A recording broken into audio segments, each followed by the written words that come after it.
ধন্যবাদ সবাইকে। জয় বাংলা, জয় বঙ্গবন্ধু, জয় হোক সকলের। সব মিলিয়ে তো এখানে প্রতিনিধিত্ব করতে হবে, নির্বাচন করতে হবে, নির্বাচনে জিততে হবে। এই নির্বাচন 29 তারিখে। আমাকে কি আপনারা আপনাদের সন্তানের মতো করে দেখতে পারেন না?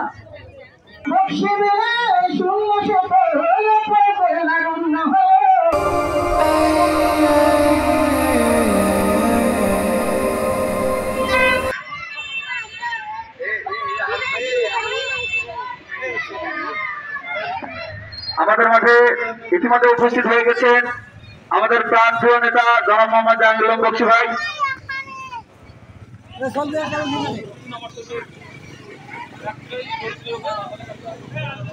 আমাদের মাঝে উপস্থিত হয়ে গেছেন আমাদের অনুষ্ঠানের মধ্যমণি জনাব মোহাম্মদ জাহাঙ্গীর আলম বক্সী ভাই। জাহাঙ্গীর আলম বক্সী ভাই আমাদের মাঝে উপস্থিত হয়েছেন। জাহাঙ্গীর আলম বক্সী ভাইয়ের আগমন, প্রধান অতিথির আগমন, জাহাঙ্গীর আলম বক্সী ভাইয়ের আগমন, স্বাগত।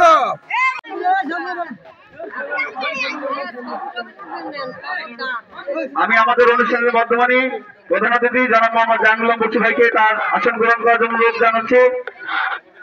আপনারা তাকে করতালির মাধ্যমে স্বাগত জানান।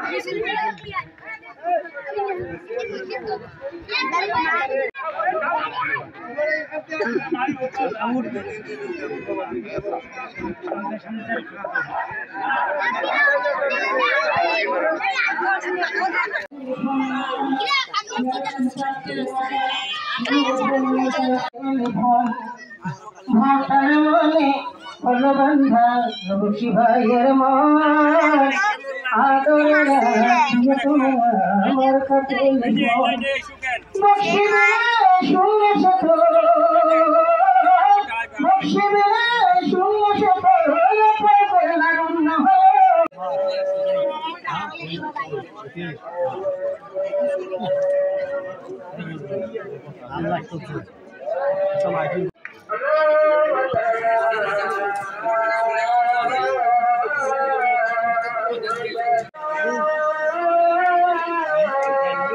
জীবনে আর কোনদিন এই উপজেলা ফিরিয়ে আনা সম্ভব না, সম্ভব না।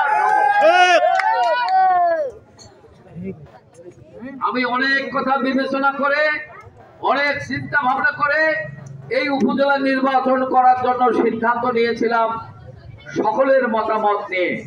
এই নির্বাচন 29 তারিখে। আমাকে কি আপনারা আপনাদের সন্তানের মতো করে দেখতে পারেন না? বলেন, আমাকে কি আপনজন হিসাবে আপনারা দেখতে পারেন না? কথা বলেন না কেন? আপনারা আমাকে আপন ভাববেন, আমি আপনাদেরকে আপন ভাববো। এই ভাবাভাবির মাঝ দিয়েই কিন্তু ভাব একটা তৈরি হবে। সেই ভাবটার মাঝে দিয়েই আমরা কিন্তু আমাদেরকে সমাজ পরিবর্তনের লড়াইটার শেষ পর্যায়ে আমরা নিতে পারবো এবং আমরা কিন্তু জিতবো। আমাদের এখানে অনেকে আসি যে হ্যামারিং দিচ্ছে, অনেকে এসেছে নির্বাচনের জন্য ভোট চাচ্ছে, অনেকে আপনাদেরকে বিভ্রান্ত করতেছে, অমুককে ভোট দেন, তমুককে ভোট দেন। আপনারা যখন বলতেছেন যে আমাদের স্থানীয় ক্যান্ডিডেট জাহাঙ্গীর আলম বক্সী সে আছে, সে ভোট করতেছে, তাকেই আমরা ভোট দেব, তখন তারা অনেক কথা যখন বলে, দু একজন মানুষ যখন বলে যে বক্সীর বিরুদ্ধে কথা বলতেছে, বক্সীর কি অপরাধ, বক্সীর অপরাধ বলতে হবে, কেউ কিন্তু বলতে পারে না আমার কোনো অপরাধ সম্বন্ধে। কারণ আমি সতর্ক দৃষ্টিতে চলি, কারো যেন কোনো প্রকারের কষ্ট না দেয়। আগামী নির্বাচন এই তো এসে গেছে, কয়েকদিন পর নির্বাচন। আমার মার্কা হলো টেলিফোন, আপনারা সবাই জানেন নাকি জানেন না? তো টেলিফোন মার্কা আমার মার্কা। আজকে খুলনা হসপিটাল, এই যে কালীবাড়ি ডাক্তারখানায় ডাক্তার নিয়োগ আছে, অথচ কিন্তু হসপিটালটি অবহেলিত হয়ে পড়ে আছে। আমি এটা নিয়ে চেষ্টা করতেছি। আমি ঢাকার থেকে সচিবকে নিয়ে আসছিলাম, দেখাইছি যে খুলনা হসপিটালটাতে ওই 25 বা 30 সদস্য বিশিষ্ট 30 রোগীর শয্যা বিশিষ্ট হসপিটাল করা যায় কিনা, এটা নিয়ে কথাবার্তা চলতেছে। সব মিলিয়ে তো এখানে প্রতিনিধিত্ব করতে হবে, নির্বাচন করতে হবে, নির্বাচনে জিততে হবে। তখন না আপনাদের কথাগুলো উপজেলায় আমি যা বলবো, তখন না দাবিগুলো মন্ত্রীদের কাছে তুলবো, তখন না দাবিগুলো আমি ডিসি অফিসে যা আপনাদের কথা বলবো, আপনাদের ছেলে মেয়েদের কথা বলবো।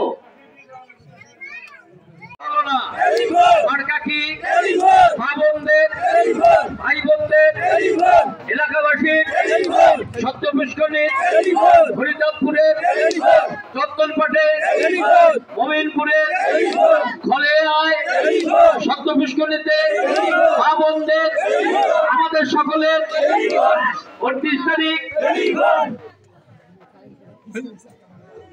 আমরা অনেক কথা বললাম আপনাদের সামনে।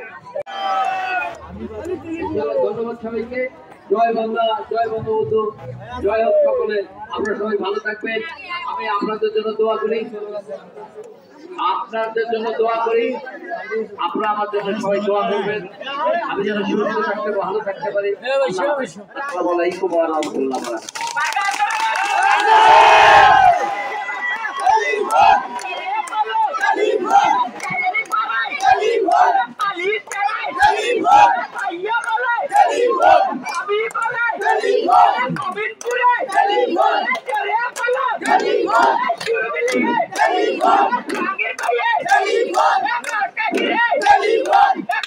আমাদের সময় হয়ে গেছে।